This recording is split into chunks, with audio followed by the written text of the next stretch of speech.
అందరికీ నమస్కారం. మనం చెప్పుకోబోయే కథ 'చిన్నారి జీవితం'. రచించిన వారు కావ్య గారు. కథలోనికి వస్తే, ఏమీ తెలియని వయసులో అమ్మ ఒడిలో ఆడుకుంటూ నాన్న రక్షణతో అమాయకంగా పెరుగుతుంది చిన్నారి రమ్య. అప్పుడప్పుడే మాటలు వస్తుంటే ముద్దుగా బొద్దుగా మాట్లాడుతూ ఇంట్లో వాళ్ళందరూ ముచ్చటపడేలా చేస్తుంది. అప్పుడే తన జీవితంలోకి వచ్చింది తనతో ఆడుకోవటానికి చిన్ని చెల్లి భవ్య. అలా నలుగురితో చిన్న కుటుంబం ఏర్పడి ఆనందంగా సాగిపోతుంది జీవితం. అప్పుడే అనిపించింది ఆ అమ్మకు, నా కూతుళ్లకు అండగా అన్న ఎలాగూ లేడు, తమ్ముడైనా ఉంటే బాగుంటుంది అని. కొడుకు కోసం అని మరోసారి తల్లి అవ్వాలి అనుకుంది ఆ అమ్మ. కానీ రెండుసార్లు కూతుళ్లను ఇచ్చి అమ్మను చేసిన దేవుడు ఈసారి మాత్రం అమ్మని చేయలేకపోయాడు. కొడుకుని ఇచ్చినట్టే ఇచ్చి తీసుకున్నాడు. అయినా ఆశ చావని ఆ తల్లి తన మొండిపట్టు వీడలేదు. నాలుగోసారైనా కొడుకుని చూసి ఆనందపడదామనుకున్న తల్లికి కవలల రూపంలో ఇద్దరు కూతుళ్ళని ఇచ్చాడు. కానీ ఈసారి వాళ్లను తను చూడలేదు. ఆ కూతుళ్ళు కూడా కన్ను తెరవలేదు. అంటే గర్భంలోనే చనిపోయారు. ఆ అమ్మని ఉన్న ఇద్దరు కూతుళ్లకు దూరం చేశాడు ఆ దేవుడు.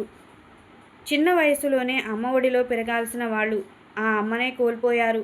ఆ విషయం కూడా తెలుసుకోలేనంత చిన్నారులు. తల్లి లేని పిల్లలుగా మిగిలిన ఇద్దరికి అండగా నిలబడింది. కానీ ఎందరు ఉన్నా తల్లి లేని లోటు తీర్చలేనిది కదా. అమ్మేమో లేదు, నాన్నకేమో ప్రేమను బయటకు చూపటం రాదు. అది అర్థం చేసుకున్న వాళ్ళ నాన్న రమేష్, అమ్మగారు తోడబుట్టిన వాళ్ళు ఇంకో పెళ్లి చేద్దామని నిర్ణయించుకున్నారు. ఇష్టం లేకపోయినా ఇద్దరు ఆడపిల్లల అవసరాల కోసమైనా ఆ పెళ్లి చేసుకోక తప్పలేదు రమేష్ గారికి. సవతి తల్లి అవసరాలు తీర్చిన అమ్మతనాన్ని భర్తీ చేయలేకపోయింది అన్నమాట అయితే ఒప్పుకోవాల్సిందే. పిల్లల్ని చూసుకోలేదు, భర్తను గౌరవించలేదు ఆ సవతి తల్లి వనిత. అది అర్థం చేసుకున్న రమ్య, భవ్య పెద్ద అత్త చిన్నాన్న భార్యనే వాళ్లను చూసుకునేవారు. అలా కొన్ని రోజులకు అందరికీ భయపడి వీళ్లతోనే కలిసి ఉండాలని నిర్ణయించుకుంది వనిత. ఆ తరువాత వనితకు మొదటి కాన్పులో కూతురు పుట్టి చనిపోయింది. రెండోసారి రమేష్ గారికి ధైర్యాన్ని ఇస్తూ జన్మించాడు కొడుకు ప్రణవ్. ఇప్పుడు రమ్యకు 10 ఏళ్ళు, భవ్యకు 5 ఏళ్ళు. అక్కా చెల్లెళ్ళు ఇద్దరూ కలిసి చదువుకుంటున్నారు. కానీ అప్పుడే రమేష్ అనారోగ్యం బారిన పడటంతో రమ్య 5వ తరగతిలోనే చదువు మానేసి నాన్నను చూసుకోవటం మొదలుపెట్టింది. వనితను నమ్మి నాన్నను వదలలేక. ఇన్ని కష్టాల్లో కూడా వాళ్లకు ఉన్న ఒకే ఒక్క ఊరట వాళ్ళ నానమ్మ ప్రేమ. తను లేకపోతే ఆ మాత్రం ఆనందం ఉండేది కాదేమో. ఆకలి తీర్చేవాళ్ళు ఉండేవారు కాదు. కొన్ని రోజులకు నానమ్మ వయసు మీద పడటంతో తల్లి లేని పిల్ల, అందులోనూ అమాయకురాలైన రమ్య పెళ్లి చూడాలని ఆశపడింది నానమ్మ ఈశ్వరి. తను లేకపోతే ఆ మాత్రం ఆనందం ఉండేది కాదేమో. ఆకలి తీర్చేవాళ్ళు ఉండేవారు కాదు. కొన్ని రోజులకు నానమ్మ వయసు మీద పడటంతో తల్లి లేని పిల్ల, అందులోనూ అమాయకురాలైన రమ్య పెళ్లి చూడాలని ఆశపడింది నానమ్మ ఈశ్వరి.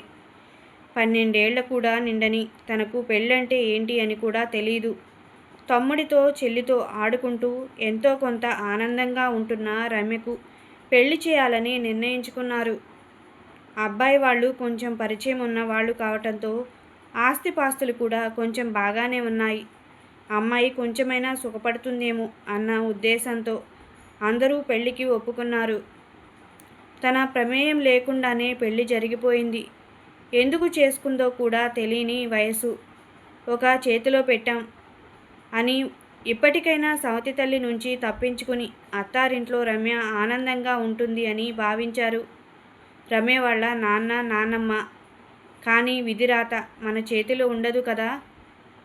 పెళ్ళయి అత్తారింట్లోకి వెళ్ళిన రమ్య 2 రోజులకే వారి ప్రవర్తన నచ్చక అక్కడ ఉండలేకపోయింది. ఆడుకునే వయసులో అన్ని పనులు చేయమని అరుస్తుంటే ఆ బాధను భరించలేకపోయింది. ఏం చేయాలో తెలియక ఏడవటం మొదలుపెట్టింది. అది నచ్చని ఆ ఇంటి వాళ్ళు రమేష్ గారికి విషయం చెప్పారు. మా పనులు చేసి పెట్టలేని కోడలు మాకు అవసరం లేదు అని తీసుకెళ్ళిపోమన్నారు. రమేష్ గారికి మొదట కోపం వచ్చినా తరువాత అర్థం చేసుకుని కూతుర్ని ఇంటికి తీసుకువచ్చారు. చూసారా ఎన్ని ఆటలో! 13 ఏళ్లకే పెళ్లి జరిగి విడాకులు కూడా అయిపోయి ఒంటరిగా మిగిలిపోయింది రమ్య జీవితం. ఏ తప్పు చేయకపోయినా సమాజం దృష్టిలో తప్పు చేసిన దానిలా మిగిలిపోయింది. నరకం నుంచి తప్పించుకుని మళ్ళీ వచ్చింది కూడా మునుపటి లాంటి జీవితానికే. సవతి తల్లి కొడుకైన అక్కలతో మంచిగా ఉండేవాడు ప్రణవ్. ప్రణవ్ వాళ్ళ అమ్మ, పెద్దమ్మ వాళ్ళు చిన్న వయసు నుంచి ఎన్ని చెప్పినా వినకుండా రమ్య, భవ్యలతో ప్రేమగానే ఉండేవాడు. కానీ రమ్యకి మాత్రం చుట్టూ ఉన్న వాళ్ళ మాటలు తప్పలేదు.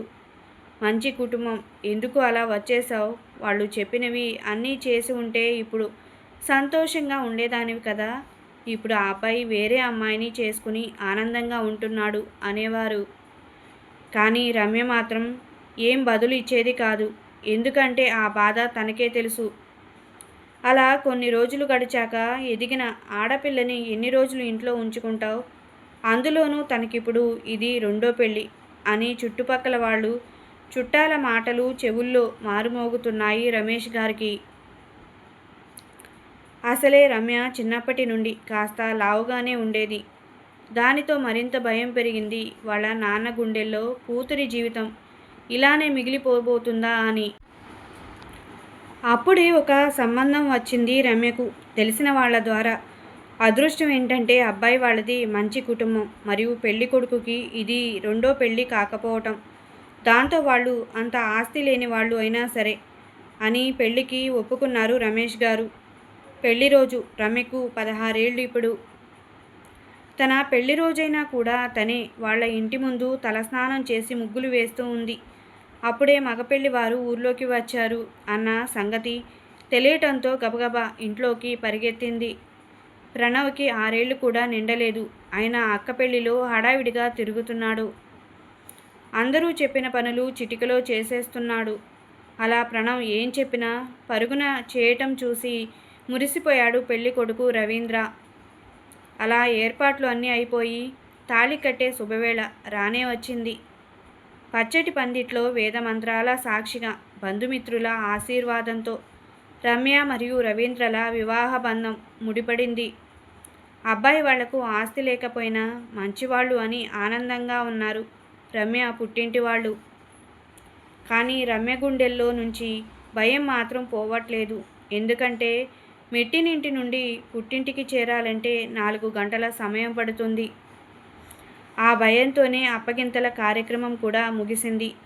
ఒకతే వెళ్ళలేక బాబాయ్ కూతురైన స్వర్ణని కూడా అత్తారింటికి తన వెంట తీసుకువెళ్ళింది రమ్య.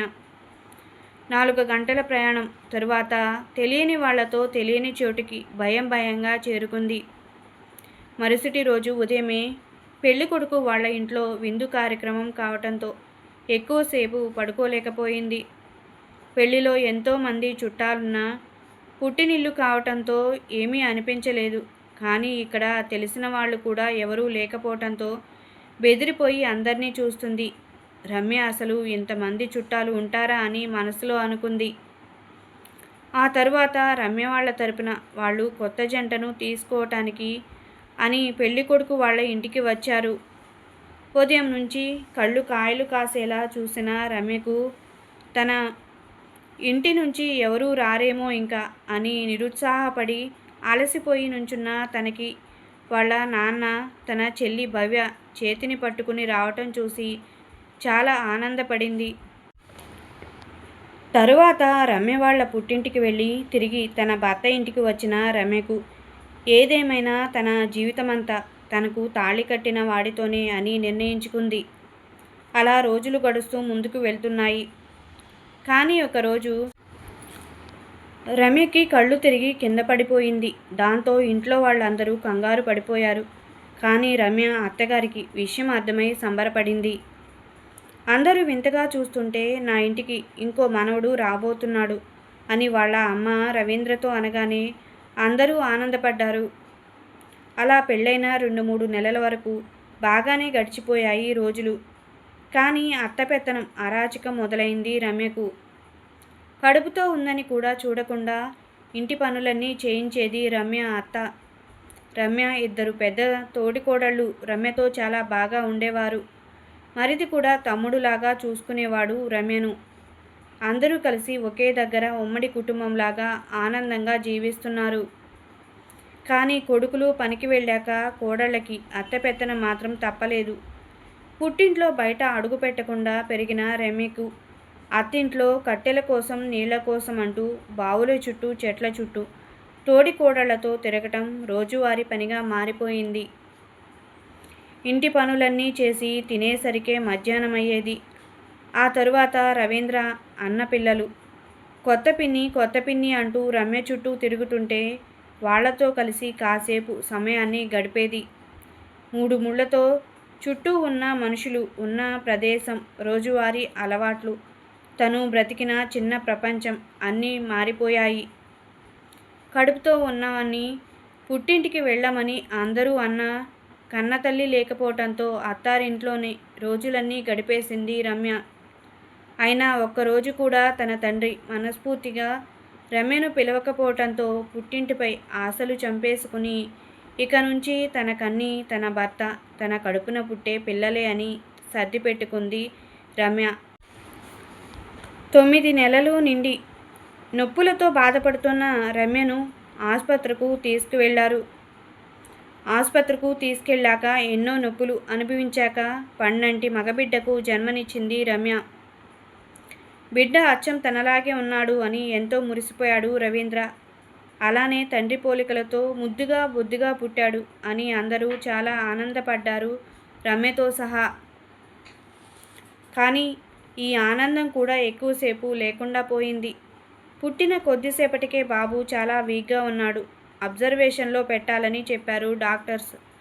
అలానే 2-3 గంటలు అబ్జర్వేషన్లో పెట్టినా ప్రాణాలతో దక్కలేదు ఆ బాబు చూడటానికి బాగున్న ఆ పసి ప్రాణానికి ప్రాణం నిలుపుకునేంత శక్తి లేక కళ్ళు తెరిచిన కొద్దిసేపటికే ప్రాణాన్ని వదిలేశాడు. ఇప్పుడు ఆ కుటుంబం పడే బాధ మాటల్లో చెప్పలేనిది. 9 నెలలు తనతో పాటు తన కడుపులో ఉన్న బిడ్డ చేతిలోకి వస్తాడు అని చూసింది. కానీ కడుపు నుండి కాటికే బయలుదేరతాడు అని ఊహించలేకపోయింది. అమ్మ అని పిలుచుకోలేకపోయిన ఆ తల్లి మనసు. ఆ బాధ నుంచి బయటపడాలని రమ్యను వాళ్లతోనే తీసుకువెళ్లారు రమేష్ గారు. అలా నెల రోజులు పుట్టింట్లోనే ఉండిపోయింది రమ్య. కానీ ఇంకా భర్తను వదిలి ఉండలేక పుట్టింట్లో ఇన్ని రోజులు ఉండటం నచ్చక మెట్టినింటికి ప్రయాణమయ్యింది. మళ్ళీ రమ్య జీవితం మామూలుగా మారిపోయింది. ఉదయం లేవటం, పనులన్నీ పూర్తి చేసుకుని మళ్ళీ అత్తగారికి సేవలు చేయటం, తరువాత భర్తతో కలిసి పనికి వెళ్ళటం, తిరిగి వచ్చి ఇంటి పనులు చేసుకోవటం, ఇదే తన జీవితంగా మారిపోయింది. కానీ మామగారి మాటలతో ఎంతో కొంత ధైర్యంగా ఆ ఇంట్లో ఉండేది రమ్య. తల్లి మాట తప్పని కొడుకులను చేసుకున్నందుకు అప్పుడప్పుడు బాధపడేవారు ఆ తోడికోడళ్ళు. తల్లి మాట వినటం తప్పు కాదు, కానీ కొడుకుల కాపురాలు కూల్చే తల్లులు ఉండటమే కొంతమంది కోడళ్ళ దురదృష్టం. అది వాళ్ళ నుదుటిపై ఉన్న తలరాత అనుకొని సర్దుకుపోవటం తప్ప ఏం చేయలేరు. రమ్య అయితే ఏం చేయలేక అలానే అత్త చెప్పిన మాట వింటూ ఉండిపోయింది. కొన్ని రోజుల తర్వాత నొప్పులతో బాధపడుతుంది రమ్య. ఈసారైనా తల్లి బిడ్డ క్షేమంగా ఇంటికి చేరాలని కోరుకుంటున్నాడు రవీంద్ర. అందరి బాధలు దూరం చేస్తున్నాను అన్నట్టుగా అమ్మాయి పుట్టింది రమ్య రవీంద్రలకు. పాప పుట్టేటప్పుడు సన్నగా బలహీనంగా పుట్టిన 2 ఏళ్లకే ముద్దుగా తయారైంది. ముద్దు మాటలతో అందర్నీ మురిపిస్తూ ఉంది ఆ చిన్ని పాప కస్తూరి. కస్తూరికి 2 ఏళ్లప్పుడే తనతో ఆడుకోవటానికి తమ్ముడు గగన్ పుట్టాడు. తమ్ముడు రాగానే విడవకుండా గగన్ పక్కనే కూర్చుని ఆడుకునేది కస్తూరి. ఇప్పుడు కస్తూరికి 4 ఏళ్ళు, స్కూల్కి వెళ్తుంది. అలా 2 రోజులు స్కూల్కి వెళ్ళగానే తరువాతి రోజు కడుపు నొస్తుంది, జ్వరం వచ్చింది అని సాకులు చెప్పేది ఇంటి దగ్గర ఉండి తమ్ముడితో ఆడుకోవటానికి. అంత ఇష్టం తమ్ముడంటే కస్తూరికి. 2 ఏళ్లకే అందర్నీ చక్కగా పిలుస్తూ మాట్లాడేవాడు గగన్. వాడి మాటలు వాడి వయసుకి సంబంధం లేకుండా వచ్చేవి. అంత ముద్దుగా మాట్లాడేవాడు. పెద్దనాన్నలను పెద్దమ్మలను కూడా అమ్మ నాన్న అనే పిలిచేవాడు. అలా తమ్ముడితో ఆడుకుంటూ స్కూల్కి సరిగ్గా వెళ్ళేది కాదు కస్తూరి. కానీ కస్తూర్ని స్కూల్కి తీసుకెళ్ళి ఇంటికి తీసుకొచ్చేదాకా తనతోనే ఉండేవాడు వాళ్ళ తాతయ్య రవీంద్ర నాన్న. అలా కొన్ని రోజులు ఆనందంగా గడిచిపోతున్నాయి. కానీ ఆనందంగా ఉండేవాళ్లను చూసి ఓర్చుకోలేడు కదా ఆ దేవుడు. అందుకే గగన్ని ఈసారి అనారోగ్యం పాలు చేశాడు. ఎన్ని హాస్పిటళ్ళు తిరిగినా, ఎంత ఖర్చు పెట్టినా ఏం లాభం లేకుండా పోయింది. రమ్యకు మరోసారి కొడుకు దూరమయ్యాడు. కస్తూరిది తమ్ముడు చనిపోయాడు అనే విషయం కూడా తెలుసుకోలేనంత చిన్నతనం. గగన్ పుట్టగానే 2 పిల్లలతో ఈ జీవితం ఇంకా చాలు అని ఆనందపడింది రమ్య. అందుకే రమ్య రవీంద్ర ఇంకా పిల్లలు వద్దు అని నిర్ణయించుకున్నారు. కానీ అర్ధాంతరంగా 2-3 ఏళ్ల కళ్ళ ముందు తిరిగిన కొడుకు దూరమైపోతాడు అని అనుకోలేదు వాళ్ళు. ఇన్ని రోజులు పడుతున్న కష్టాలు ఈదుకుంటూ ఎలాగోలా నెట్టుకొస్తున్న రమ్యకు మరోసారి తీరని బాధను ఇచ్చింది ఆ విధి. కస్తూరికి కూడా తోడబుట్టిన వాళ్ళు లేరు ఇప్పుడు. ఎన్నో కష్టాలు పడుతూ అన్నీ దాటుతూ వచ్చిన రమ్యకు మిగిలిన తోడు భర్త మరియు కూతురు. రవీంద్ర 2 కొడుకులు దూరం అవ్వటాన్ని జీర్ణించుకోలేకపోయాడు. కానీ కొడుకు ఉంటే బాగుండు అని ఏ రోజు అనుకోలేదు ఆ తల్లిదండ్రులు. కస్తూరి మీదే అన్ని ఆశలు పెట్టుకుని అన్నీ తానే అని బ్రతకటం మొదలుపెట్టారు రమ్య రవీంద్ర. వాళ్ళ కోరికకు తగ్గట్టే కస్తూరి కూడా బాగా చదువుకుని అందరి మెప్పు పొందింది. ఆ ఆనందమే చాలు అనుకున్నారు వాళ్ళిద్దరూ. ముగ్గురితో చిన్నగా మిగిలిన ఆ కుటుంబంలో ఎన్నో కష్టాలు ఎన్నో మనస్పర్ధలు వచ్చినా ఆఖరికి కలిసే పరిష్కరించుకునేవారు. రమ్యకు ఇంకా పరీక్షలు పెట్టడం మాత్రం ఆపలేదు ఆ దేవుడు. 2 సార్లు రవీంద్రని చావు అంచుల దాకా తీసుకెళ్ళి నరకం అంటే ఎలా ఉంటుందో ప్రత్యక్షంగా చూపించాడు. కానీ రమ్య మాంగల్య బలం వల్ల ఏ శక్తి వాళ్ళిద్దరినీ దూరం చేయలేకపోయింది. కానీ కష్ట పరిస్థితుల్లోనే కొడుకు లేని లోటు స్పష్టంగా కనిపించింది ఆ ఇద్దరికూ. కానీ ఏ రోజు కూతుర్ని నిరుత్సాహపడనివ్వలేదు. కొడుకుంటే బాగుండు అనుకోలేదు వాళ్ళు. రవీంద్ర తను చిన్నప్పుడు చదువుకోలేకపోయాడు. అందుకే కూతుర్ని చదివించి తన ఆశను కూతురితో నెరవేర్చుకుందాం అనుకుంటున్నాడు. రమ్య పడిన కష్టాలకు సగం కారణం చిన్న వయసులోనే పెళ్లి చేసుకోవటం. అందుకే తన కూతురికి ఆ దుస్థితి రాకుండా ఉండాలంటే చదివించాలి అని అనుకుంది. చదువుకుంటే తనంతట తాను ఎదిగి తప్పును ఎదురించగలదు అని అర్థం చేసుకుని చదివిస్తుంది. ఈ కాలంలో కొడుకు కావాలి అని కోరికతో ఆడపిల్లల్ని అనాథలుగా మారుస్తున్న తల్లిదండ్రుల మధ్యలో కొడుకు లేకున్నా కూతుర్ని ప్రయోజకురాల్ని చేయాలి అని ఖర్చు పెట్టి చదివించే తల్లిదండ్రులు ఎంతమంది ఉంటారు. కానీ అంత గొప్ప తల్లిదండ్రులు కస్తూరికి దొరికారు. కస్తూరి కూడా అంత గొప్ప తల్లిదండ్రుల కడుపున పుట్టినందుకు వారి ఆశ నెరవేర్చి ప్రయోజకురాలిగా మారి ఎంతోమందికి స్ఫూర్తినిచ్చి అమ్మా నాన్నలను ఆనందంగా ఉండేలా చూసుకోవాలని కోరుకుందాం.